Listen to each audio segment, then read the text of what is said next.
Denise. Denise. It's Denise. It's Denise. It's Denise. Denise.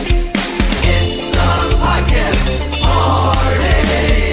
It's a podcast party.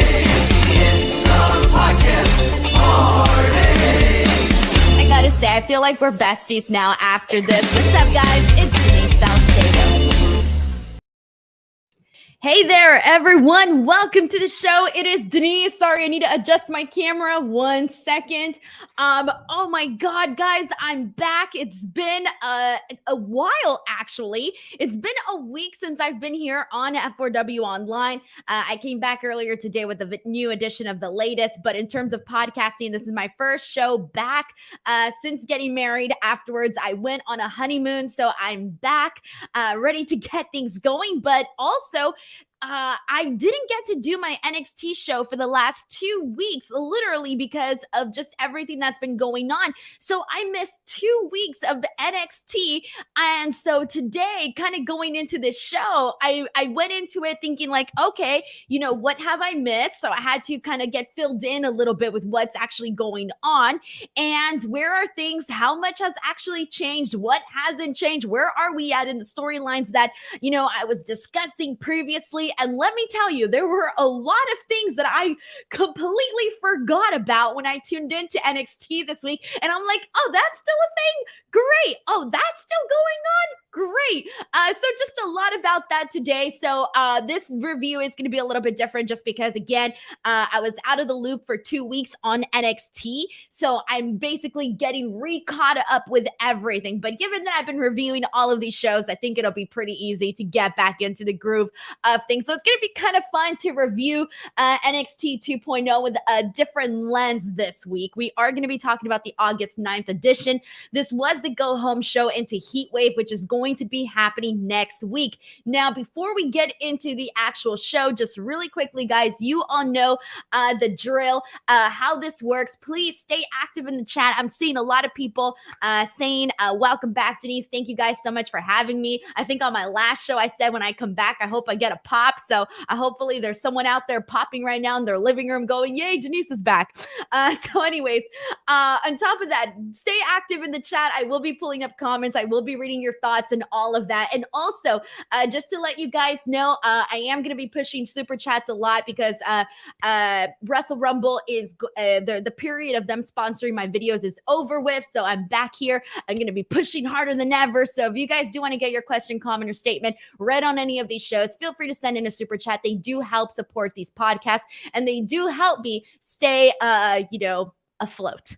Anyways, but let's go ahead and get some thoughts in here and see what people are saying. This is from Jay Honcho, who says, feels like you've been gone forever, but so glad you're back. Dude, I felt so like guilty, guys. I'm a workaholic. I'm very much so a workaholic. So I legitimately felt guilty not being here this week. I just kept thinking like, oh my God, I'm missing so much. I'm going to fall behind, all of this stuff. But now that I'm back getting into the groove of things, it feels really, really nice. So I'm glad to be back here. Let's see what we got here, everybody. YT says Denise was busy laughing at my tweet. That's why she was late. The camera was a cover up. Yeah, actually, I was late to today's show because I'm trying to figure stuff out, guys, because the WrestleMania launch party is going to be happening this Thursday at SoFi Stadium. And so there's like a whole thing where I'm trying to figure out, am I on the list? Am I not on the list? Am I just going to show up and be like, hey, I'm Denise, here I am.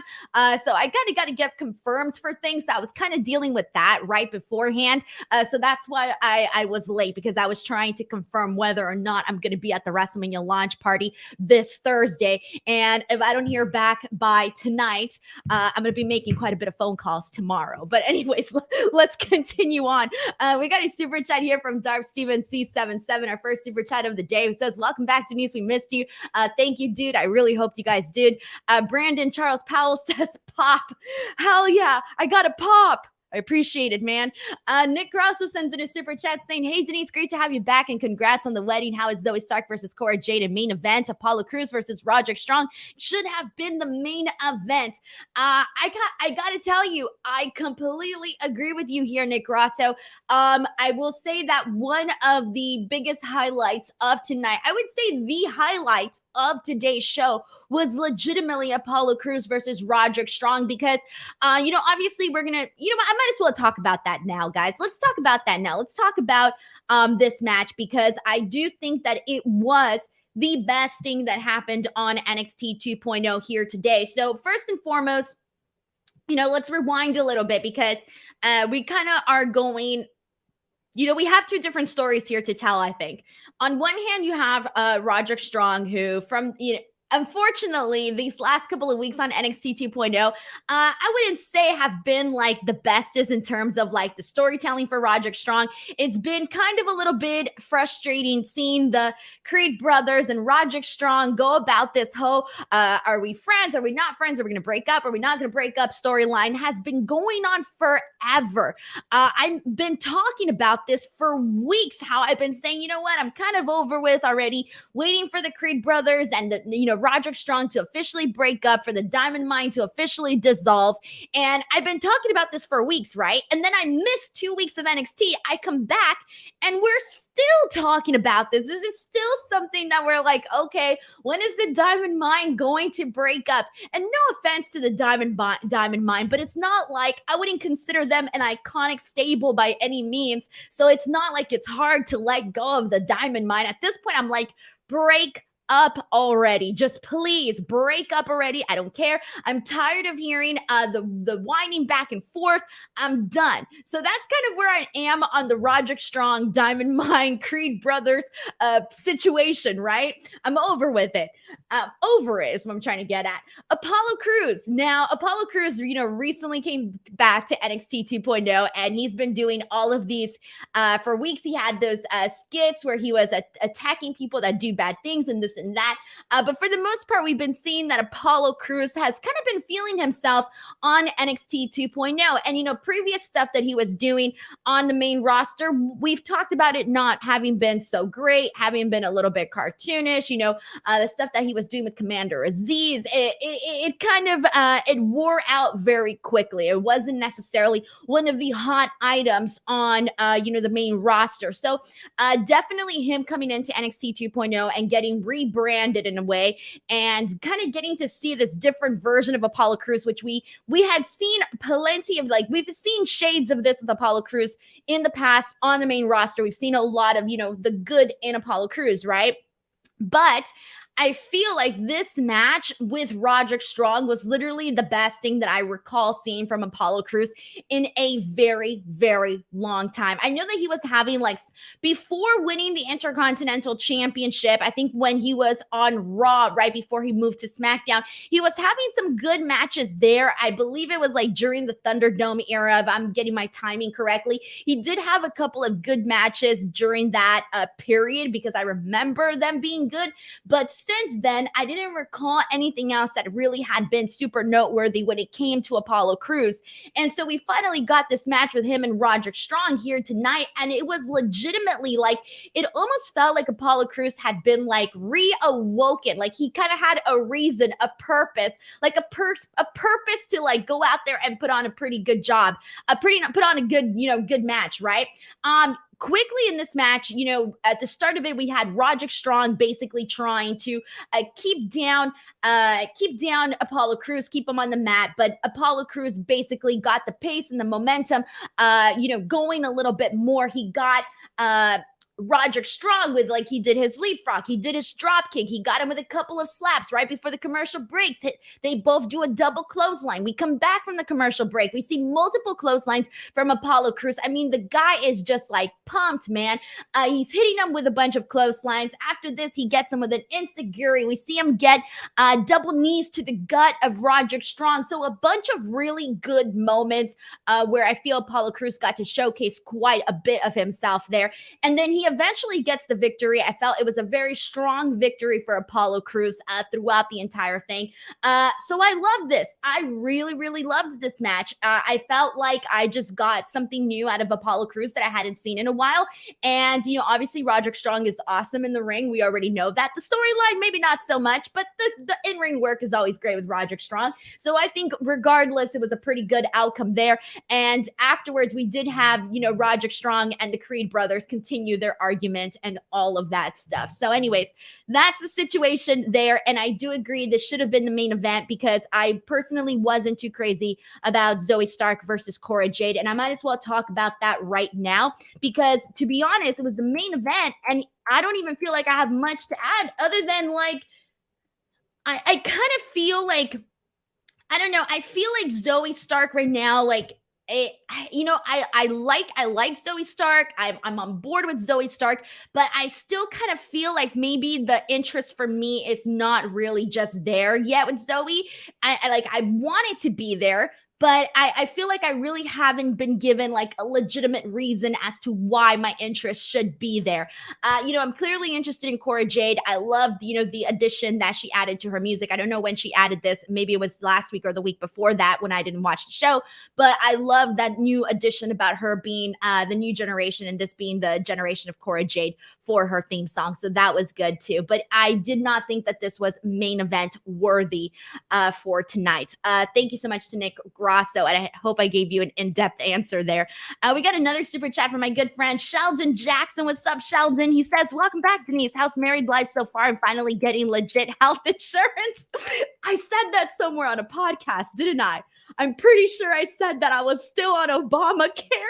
I think I'm on Obamacare. To be honest, I don't even know what health insurance I'm on. Like, I legitimately have no idea, but I know it's like the trash ass insurance, like the worst insurance that a person can have. I think that's the one I've got. So yeah, I'm very excited to be put onto a new insurance plan, but that's not going to be till November. So hopefully within the next 3 months, I'm good and don't need serious health insurance because why am I talking about this? I reveal a lot of information. But so far, married life has been good, mainly because I was in Hawaii, but now I'm back. Thank you so much to Sheldon Jackson for sending in this super chat here. All right, guys. So let's go ahead and let's get some thoughts in here on this match and see what people are saying about this. There's a comment from Paul Huffman who says, when Malcolm Bivens left, I was like, yeah, just let it go. Malcolm Bivens, honestly, I think he was kind of the glue to me that was holding Diamond Mine together because during this time, I'm trying to remember if Creed brothers were champions already when Malcolm Bivens was still there. No, I don't think so. I think they became champions afterwards, if I remember correctly. I'm trying to get my time frame going here. But I remember like the Creed brothers at one point being that team where you were like, man, I just can't wait for them to become champions. I'm on board. And really, they were the muscle in the group that really had my interest for Diamond Mine, for Diamond Mine. The reason I was interested in Diamond Mine was because of the Creed brothers, but I feel like Malcolm Bivens was honestly the glue to it all because he was the one who added life, who added personality. He was so fun to watch, so good on the promos, and he had good interactions with all the guys. So when Malcolm Bivens was, released and that whole situation went down, I legitimately kind of felt the same where I thought, well, I mean, the only thing I'm looking forward to now is Creed brothers becoming champions, but I don't necessarily need them to be part of Diamond Mine for that to happen, obviously. So I do kind of agree with this statement where when Malcolm Bivens was dropped, I think he was a huge piece of the success of Diamond Mine as a whole. As a whole, Malcolm Bivens was the glue that was kind of holding things together for us to have some sort of interest in the group. So, and people putting over Roddy and Apollo, Roderick Strong and Apollo having a good match, obviously, because that was really good stuff there. All right, guys. So let's go ahead and continue on from here. Let's talk about some other moments that occurred on today's show. Let's talk about Kiana James versus Nikkita Lyons because that ended up kicking off the show. Honestly, so I liked that they gave Nikkita Lyons this victory. I thought she looked perfectly fine. She did her spinning kick. She did her little splits, gets the win. Cool. Two girls that are slowly improving, that are getting better and better. We've mentioned how many times before Nikkita Lyons is a popular gal amongst the NXT 2.0 fans.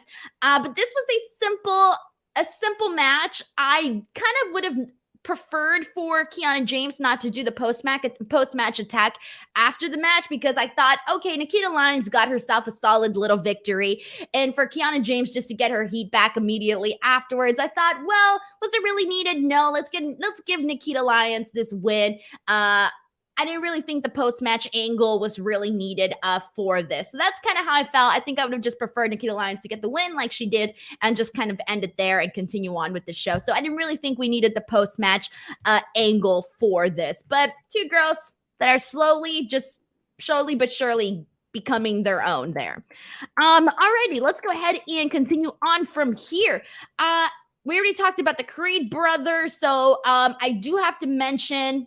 Yeah, sorry, I don't have to mention that anymore because I already talked about it. So let's get into so I talked about what I did enjoy on the show, which was that Roderick Strong Apollo Crews match. But now I do have to talk about the part of the show that I didn't enjoy. And I'm curious to hear what your guys' opinion is on this, because I kind of felt like a little bit, when there's just too much, when you do too much, that it kind of makes everything else seem meaningless. That's what this rounds match between Trick Williams and Wes Lee felt like. I feel like I like that they tried to do something that you don't normally see on NXT or on Raw or on Smackdown. Fine. I like that they tried to do something new with this rounds match. I'll give them that. But I kind of feel like they did too much, that it came across as very, very, I know people are going to say like, well, Denise, you're using the word not believable. And, people will take that into a whole other type of conversation. But I didn't care for this rounds match because I couldn't buy a lot of the stuff that was being done. So let me explain what I meant by that. So the rules to this were that there were going to be 6 3-minute rounds. Okay. And then afterwards, it would be a 20-second break in between these rounds, excuse me. Falls are only by pinfall, submission, and countout. Once a fall occurs, the round ends, and then the first to win 2 falls ends up winning the entire thing. However, a DQ or a knockout ends this match. So I'm thinking, okay, what exactly are they going with this match? So they started this thing out, they had the tail of the tape and all of this. And the first round was essentially them boxing one another. And I thought, okay, so they're going to box the whole thing. All right, fine, whatever. Maybe it's not my cup of tea, but this is what they're going to do. But here's the thing, though, is that I couldn't get interested in this. I'm sorry, but I cannot watch fake boxing. It's not interesting. It's very, very boring. And if you're watching boxing, it's like you're watching legitimate boxing. That shit could be very, very entertaining, okay? Because you got your moments. You got those moments where everybody's like, I grew up in a family that watched a lot of boxing because, everybody would like to watch Oscar de la Hoya. They like to watch Canelo and all these other boxers, right? And, Floyd Mayweather and all these people. And, we would have these big family gatherings. And I remember so many times watching these shows and kind of, there was a lot of, there's a lot of the waiting and, first guy to get a shot in and all of this, right? But when those moments did happen, they were exciting. They meant something. And so for me, if I'm going to watch boxing, it's got to be legit. I can't be watching Wes Lee and Trick Williams do this on NXT 2.0. It's very, very hard for me to get interested. So whatever. I thought, you know what? Fine. I'll continue on. Just enjoy this, whatever, right? So after this, we get into the second round, and all of a sudden, the boxing gloves are done, and they're wrestling a regular match. And I'm thinking, wait, what are the rules to this? What are the rules to this match? I was confused. I didn't know if the entire thing was supposed to be a boxing thing. I didn't know if each round changed things. I didn't know what was happening. So I kind of felt like that really wasn't made crystal clear. So I kind of felt like, okay, they're putting all of these ingredients into this bowl of soup. And while I like all of these ingredients, you don't need all of these into this whole thing that they're doing. So round 2, Trick Williams wins this. Then round 3 apparently happened during the commercial break. Didn't even get to see that. I come back and all of a sudden it's round 4 and Wes Lee wins, but Trick Williams had his foot on the ropes, but they still counted it as the win. Okay, so at this point we're 1-1. But even then, Wesley's actual win wasn't necessarily definitive because Trick Williams had his foot on the rope. Okay, whatever. Then right after this, Trick Williams punches him, and supposedly commentary is like, oh, this is a knockout. He's knocked out, this and that. And I'm like, okay, so the knockout is supposed to end the entire match. Okay, fine. So Trick Williams wins, right? But then no, it continued. He got back up, and the match continued. And I'm like, okay, what am I watching at this point? I don't know what's going on anymore. So then we get into round 5, and we end up seeing after round 5, we see Wes Lee hook the leg of Trick Williams, and then afterwards, he ends up like winning this match with like seconds within the ending of the 5th round. So they never made it to the 6th round, but Wes Lee ends up winning this match. So I kind of felt like there was just too much in here to the point where it got so convoluted. I didn't know what was supposed to happen anymore. They lost me. They completely lost me in this match. So I was not a fan of the rounds match. I think if they would have been more clear about not just the rules, but also like the technicalities and what was supposed to be happening and what we were technically supposed to be seeing. I think had all of that been explained, and you had people that would do things that actually mean something, because they were doing a lot of things that didn't mean anything. So for me, I feel like this was not something that I would want to see again. Although I do appreciate thinking outside the box and, switching things up. But I think if you're going to do this, you got to do this with guys that are going to make every move count, that are going to make every punch count, that if he hits somebody, if somebody punches somebody, it's going to mean something. That's going to lead to something else. It's going to have a little bit more of this like psychology. And I don't think we had any of that in this rounds match whatsoever. So that was the Trick Williams Wes Lee rounds match. So now let's go ahead and get some thoughts in here and see what people are saying about this here. Let's see what we got. Let's see. And we're gonna hold on. Let me get some thoughts in here. Let me scroll up to the part where everybody started talking about this. Jay Kobe says I legit changed the channel during this. After this, we got Darth Stevens saying that he thought it was a little weird. Ender says it didn't work for him. And this is from YT, who says I tuned into the show during that match, but lucky for me, I missed the first round. I was expecting more of a British rounds wrestling match instead of a boxing rounds match. That's what I thought it was going to be, because they did promote the NXT UK thing, but it just felt very different. Chris Cage 2X says this match or the Hager versus Wardlow MMA exhibition match on AEW, which is worse. I think the exhibition match was worse on AEW because that one was seen by more people.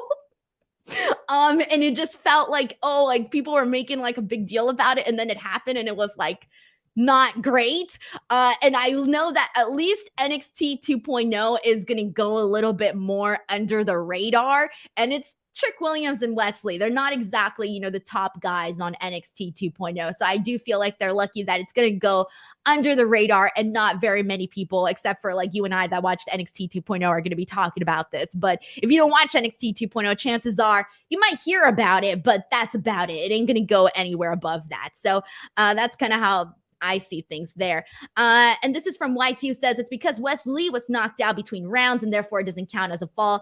Thank you for pointing that out. And also, here's the thing, though, that also defeats the purpose. Like, he gets knocked out and then right away he's like, I'm back and let's do this match. I'm like, that's not really how, things happen, but whatever.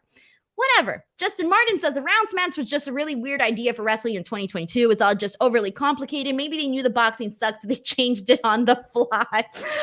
Brandon Charles Powell says this match was kind of a mess. And Isaac Looper has a funny comment as well. Anyway, so Brandon also brings up a good point, saying it's also not good when commentary is not sure of the rules. And that's what I mean. Like, I think they had to maybe do a little bit more explanation for this, because I was thinking, okay, we're going to get all rounds of boxing, or each round changes. What are we doing? Like, what is each 6 rounds? Like, what are they composed of? Like, where are we going with this? So I did think that this was very confusing and convoluted. If they tried this again, I think they could, tweak some things to actually make it work. Because I do think the concept could be fun, and it could be very, very fun, but the execution for tonight just wasn't necessarily there. Alrighty, moving on from this, because right after that, we go into the Carmelo Hayes promo, and obviously his guy, his buddy, his bestie is Trick Williams. So, he goes out there and he basically is saying that Wes Lee cheated and, shouldn't have won this match and blah, blah, blah, whatever. This leads to Giovanni Vinci coming out, and all of this leads to a match at Heatwave for the NXT North American Championship between Carmelo Hayes and Giovanni Vinci. I gotta tell you, I'm kind of on board with this. I'm looking forward to Carmelo Hayes and Giovanni Vinci. I think that's gonna be a fun and good match. I love that he was wearing the Wes Lee crying face t-shirt. I don't know if he wore that prior, if this was the first night that he wore it, but I freaking kind of love that t-shirt. So I do want to put him over for that. And I also liked one of the lines that he had, which when Carmelo Hayes tells Giovanni Vinci, he tells them, like, I'm going to put your face on a t-shirt and it's not going to be designer brand. I thought that was great, because obviously Giovanni Vinci is supposed to be like this very fancy, bougie man who only wears fine Italian clothing. And so that was a good little line. I kind of like that. But anyways, they end up kind of like sucker punching each other, and that's a wrap. That match is going to happen at Heatwave. So cool. I'm on board. I like this. All right, fine. I love Carmelo Hayes. I like Giovanni Vinci as well. So I'm looking forward to this. Perfectly A-okay. All right, we got a promo package that I want to put over, because as you guys know, I didn't get to watch the last 2 weeks of NXT. Obviously, I saw when JD McDonagh attacked Braun Breaker. I saw the back and forth with Braun Breaker and JD McDonagh the following week when they did their little thing on the Titantron. But the last 2 weeks, out of the loop, didn't know what was going on with them. So they did a promo package, and I liked it. They caught me up. Even though I missed the last 2 weeks, I felt like I knew what was going on and what their different mentality and belief system was, because they had Braun Breaker showing him like he's training, and he's like kind of training like Rocky, where he's doing all these like activities and stuff like that. I like seeing all of that. And then JD McDonagh kind of talking about how he likes to train in isolation, and then he says like, oh, Braun Breaker, you can endure pain, but I welcome it. And they showed clips of what happened in the last 2 weeks, and I love this. I thought it was great. I thought, you know what? Like, even if I didn't get to watch what happened the last 2 weeks, I felt like they caught me up here and it kept my interest. I'm as interested in Braun Breaker, JD McDonagh, as I was previous when this whole attack even happened. So I'm glad. I'm actually looking forward to this match for the most part. Good stuff, man. Kudos to the NXT 2.0 person that does the packages, because they're doing a pretty kick-ass job. Good job for them. All right, guys, let's go ahead and continue on from here. Friendly reminder, if you are here live watching NXT 2.0 August 9th review, I will be back here once again tomorrow night to chat AEW Dynamite. I'm so excited. That's always my favorite show of the week to come out here and do on Wednesdays. It's always a lot of fun. And then I will be back here on Friday to talk Smackdown and Rampage. So that should be a good time as well. Let's go ahead and get into this next match, which was Thea Hale versus Ariana Grace. Now, I unfortunately missed Ariana Grace's NXT debut. She made her NXT debut on the July 26th edition of NXT. Prior to that, she was doing Level Up, but you guys know I don't watch Level Up.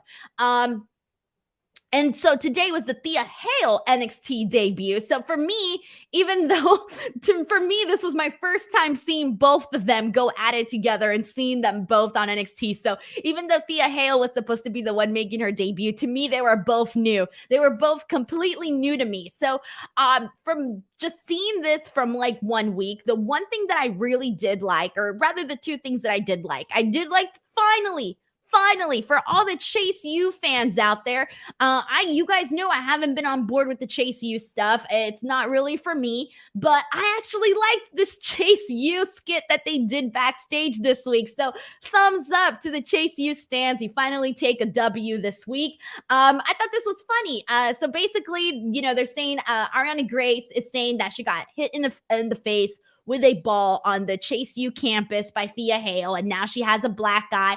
And so Andre Chase essentially makes the match between both women because Grace is upset and she's saying that she's going to sue and this and that. And so obviously Andre Chase freaks out about the lawsuit and this and that. So they end up doing their match in the ring. So I did like the way that this was all set up. I thought it was funny for the most part. Everybody did a good job in this. So thumbs up to that. Thumbs up.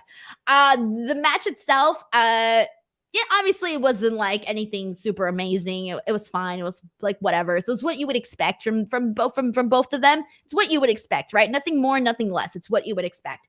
But I do want to put over Thea Hale. And the thing I do want to put over about Thea Hale is her energy.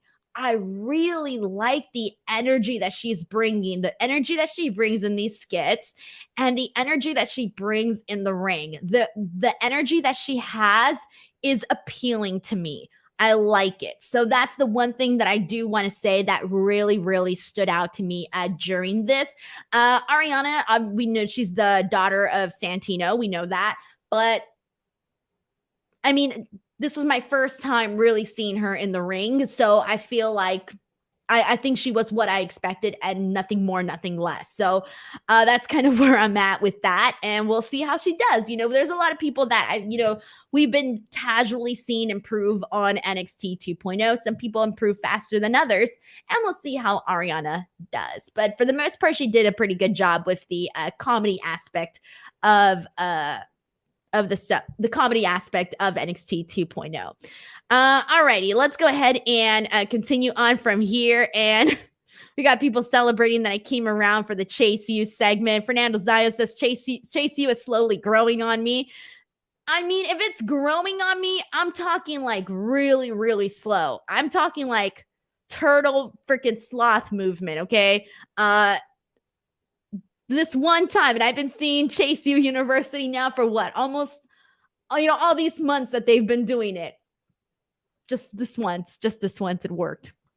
All right, let's go ahead and continue on from here. Chris Cage 2X says JD McDonagh is acting like a surgeon, talking about all the possible ways to break a person's bone, and Braun Breaker's supposed to act fearful of him. This feud is not good, says Chris Cage 2X. I'm liking it. But granted, I missed 2 weeks, so what I liked the freaking video package that they did. I thought it was perfectly fine. But again, I wasn't here the last 2 weeks, so I'm seeing this show with a different lens this week. Who knows what I'll be seeing it next week. Zeno Hour says she was in the tournament. Oh, well, that should tell you everything because I don't even remember her being in the tournament. So, ooh.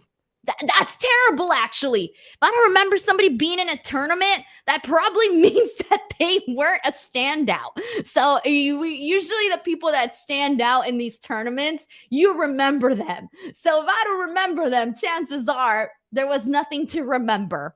So unfortunately, that's where we're at. All right, continuing on from here, YT says they're going to chase you until you like them. Oh, dear. Oh, dear. All right, moving on from here. Another segment that I did like. I got to tell you, I'm a big fan of Sanga. I've said this before. I don't know what it is. I like Sanga. I really like Sanga. And it's not like I like Sanga, it doesn't mean that I'm rooting for him to become WWE champion. I'm not saying this guy's going to, be the next Brock Lesnar or something like that. No, but I like Sanga, just people that you just like for no reason. You just like those people. I'm with Sanga, man. I like Sanga. He's backstage mentoring Valentina and Yulisa Leon. We've been seeing them even before they were already kind of, befriending each other and friends. They just suddenly became friends, and we were seeing them on NXT engage with one another. Cool. So we've been seeing this happen now for the last couple of weeks. Fine. I kind of like this because, they had Casey and Kaden or Katana come in, and basically, they kind of, Yulisa and Valentina don't see themselves at the level of being NXT Women's Tag Team Champions, right? So they're like, oh, we're not there yet. We're not going to be like them because we're really not there yet. And then Sanga's like, it's all about balance and perspective. And he's like basically telling them how they could be like them, that they could be champions, that they have what it takes. And I'm thinking, you know what, Sanga? That's very nice of you. So I kind of like this like very chill vibe on this big, massive giant. It's working for me. I got a soft spot for Sanga. So I will not tolerate any Sanga hating on this show at all. So Howard says we all need Sanga in our lives. Honestly, Dooley says Sanga is better than Shanky. Shanky had like maybe 2 moments that I LOL'd at on SmackDown where I went, ha, that's funny. 2. But if you're going to tell me like, oh, who are you a bigger fan of? I'd definitely go with Sanga. But I don't want to bury Shanky. I think Sanga's definitely up there. Like I would put him above Commander Aziz. I'd put him above. I don't want to say above Omos because Omos has just done a lot more and I've seen so much more of Omos. But I do think once Sanga starts doing more, I could see him even going above Omos in that way. But we'll see. Yeah, he seems pretty chill. I don't know what it is. We all like him. All right. Let's see what people are saying here. And this is from, I wanted to read a comment. Oh yeah, this is from Dooley who says, where did Veer go? I have no idea. He took so long to come and now we don't know where he's at. Man, Brandon says, give me a trio of Sanga, Shanky, and Veer. Honestly, I don't think I'd be opposed to that. I mean, it would be funny, but visually, I think it'd be great, actually. I wouldn't be opposed to that. All right, let's go ahead and move on from here. And let's see what else we got. Let's get into the matches that were announced for Heatwave. We got Carmelo Hayes versus Giovanni Vinci for the NXT North American Championship. We got JD McDonagh versus Braun Breaker for the NXT Championship. And then we got Mandy Rose versus Zoey for the NXT Women's Championship. So good stuff. It's looking to be like a show that is shaping up. So I'm going to be excited to talk about NXT next week with Heatwave. All right, guys, we got 2 more things to talk, actually 3 more things to talk about, and then the show will be a wrap. Let's get into another one of my favorite things and from today's show, and actually what feels the most promising, and I'll tell you guys why. This was the Santos Escobar, Tony D'Angelo meeting that they had in some park somewhere. Okay, so you guys know I've been a fan of this whole story between Santos and Tony D'Angelo, all of the little meetings that they've had, the way that everything has sort of played out. I've become a fan of, I was obviously already a fan of Santos Escobar. So I will say that I became a Tony D'Angelo fan because prior to that, I wasn't those people. Like, I hate to say it, but like, I know that Tony D'Angelo was like right away, like a lot of people were like, yeah, we like Tony D'Angelo like instantly. It was instant for a lot of people, but it wasn't instant for me. And so I will say that with this feud that he's been doing, with the story that he's been doing with Santos Escobar, I've become a fan of Tony D'Angelo because of this feud. And Santos Escobar, I was already a fan. I was already a fan since before he even went to WWE. So I was already a fan for a long time. But this is why I'm excited here. So they have their meeting in the park, and basically what we get is, Tony D'Angelo is pissed off at Santos Escobar for getting him with the brass knucks, and Santos is like, I'm full of surprises. And Santos Escobar starts asking him all these questions. Tony doesn't like the questions that he's being asked. And Santos basically tells him, like, look, this arrangement between us, it's not working. Because you guys all know that, Santos is Legado del Fantasma is essentially having to do everything that Tony wants them to do. Whatever. Tony starts telling them, like, you got your head shoved up your butt and this and that. Well, this all led to a not just a match at Heatwave, but a stipulation added to this match at Heatwave. So not only is it going to be a street fight between Santos and Tony D'Angelo, but get this, if Santos loses this match against Tony D'Angelo, he is going to be gone from NXT forever. Done. Gone, finito, finished, no more, no mas. From NXT. However, his guys are still going to stay in NXT, though. This is just for Santos Escobar. If he loses, he's gone, but his guys still stay. And they still stay under Tony D'Angelo. Okay, now if Santos Escobar wins this match, then they're free. Him and, the entire Legado del Fantasma are free from Tony D'Angelo. Now, I would normally be like, oh, I really want Santos to win or whatever, right? But I want Santos to lose, because if he does, there is a good chance that he is going to the main roster. And this honestly feels like a setup for Santos Escobar to be gone from NXT 2.0 and move on to the main roster. So this is somebody that, I've been saying for such a long time, like, he's got what it takes. He's got what it takes. He needs to go to the main roster. In fact, it's felt like he's needed to go, yesterday. Okay. Like a long time ago. This is overdue. We needed Santos Escobar on the main roster a long time ago. Same thing for Legado del Fantasma. Entire Legado del Fantasma should be on the main roster. Okay. But definitely more so Santos Escobar. Whatever. So I'm excited, guys. I've kind of got my hopes up already. I'm expecting Santos Escobar to lose. I'm expecting him to pop up on the main roster. And, prior to this, this all goes back to the Vince McMahon, Triple H thing. We all been discussing this till the end of time. But the number one thing that a lot of people have been talking about and you've been hearing about nonstop is how now that Triple H is in charge, there's a better chance for certain people that may not have been treated a certain way on the main roster. Now they have a better chance on the main roster with Triple H basically running creative. So things are looking good for Santos, at least from right now, from this perspective. They seem to be looking good. So I really hope that it plays out that way. And let's go ahead and see what else we got here and what people are saying. This is from Nick Rosso, who says it would be a mistake to split Santos from his group. I mean, maybe they can come up with a loophole where they takes them all, but I don't think it would be a mistake, though, to necessarily split them, because he has enough personality and charisma to carry himself, where, like, he doesn't technically need somebody to help him, get over.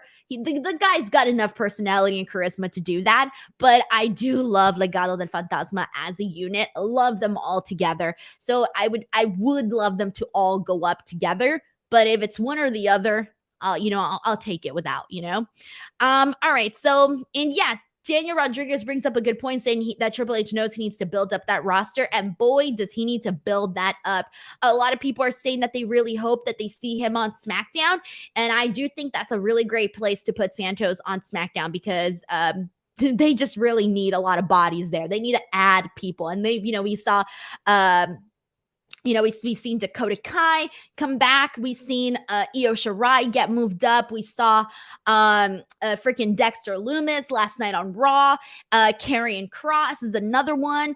And so we're starting to see, these people that Triple H is either a fan of or, wants to give a real opportunity to. So I do think that, Santos would be a good one at that. And I would like to see, I don't care if he goes to Raw or SmackDown, but I do think he's needed a lot more on SmackDown. So because he's needed more so on SmackDown, I'd go with the blue brand for sure. All right. And let's go ahead and continue on from here and see what we got. This is actually from, this is from Something, who says, I could see Santos losing to Tony and the rest of the LDF, quitting NXT 2.0 in protest or something like that. And then getting them, like, they just pop in to SmackDown or something. That could be something. All right, so let's go ahead and continue on from here, and let's get into Malik Blade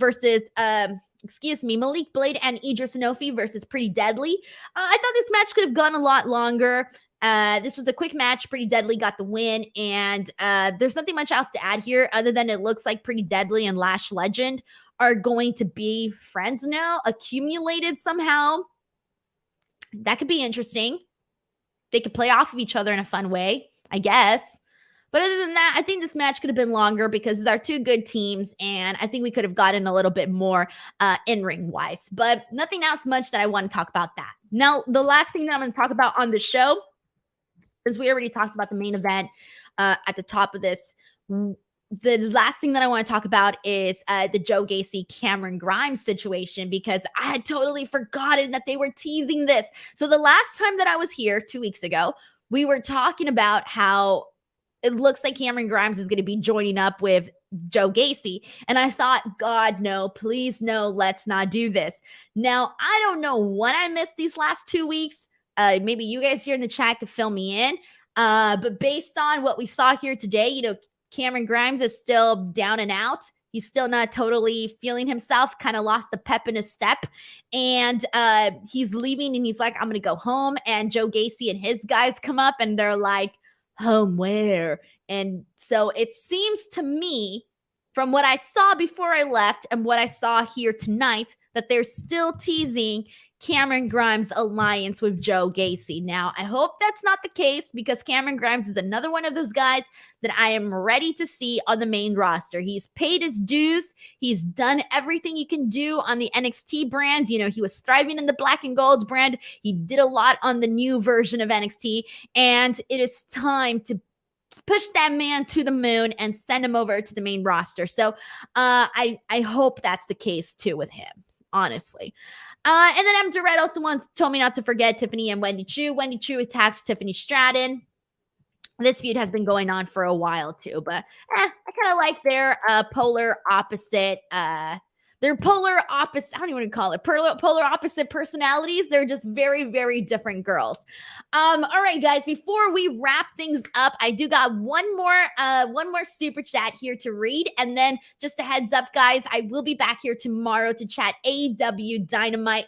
I can't wait. We got Quake by the Lake, so that should be a fun night to talk about. So make sure you guys come in. It's going to be a good time. Now, let's go ahead and get into this super chat from Christopher Marino. Thank you so much to Christopher, who says, put Los Lotarios with Santos and Legado. Also, congratulations and welcome back. Here's a little money dance money. Thank you very much. Seriously, I appreciate it. I really like where you're going with this Los Lotarios and Santos. Damn, have they even been showcasing? I don't even think that they've really been showcasing Humberto or Angel Garza recently, because they did have like a couple of matches with the Viking Raiders for a bit, and but nothing that was really major. I don't even remember what the hell they've been doing on the show. What are they even doing on Smackdown? I don't even remember. They should. I would love to see them with Santos Escobar. Angel Garza has a bunch of like charisma. I think they could feed off of each other like that. Humberto will get along just fine. There's something there. Yeah, I like this thought. There's something that could be there, and I could see that kind of being a thing. Christopher, thank you so much for throwing this out there and for also sending in this super chat. Alrighty, guys. Oh man, I'm just laughing at some of these comments here. Alrighty, everybody. That was the show for today. Thank you guys as always for tuning in to chat NXT 2.0. Glad you guys still care enough to come chat about the show. So that makes me very happy. But I will see you guys back here tomorrow for AEW Dynamite. And do not forget to subscribe to F4W Online. We're almost at 100,000 subscribers. So make sure you guys click that subscribe button. If you haven't already, follow me on Twitter and or on Instagram at _Denise Salcedo and youtube.com/Denise Salcedo. Alrighty, guys. I'll see you guys next time. Bye, everyone.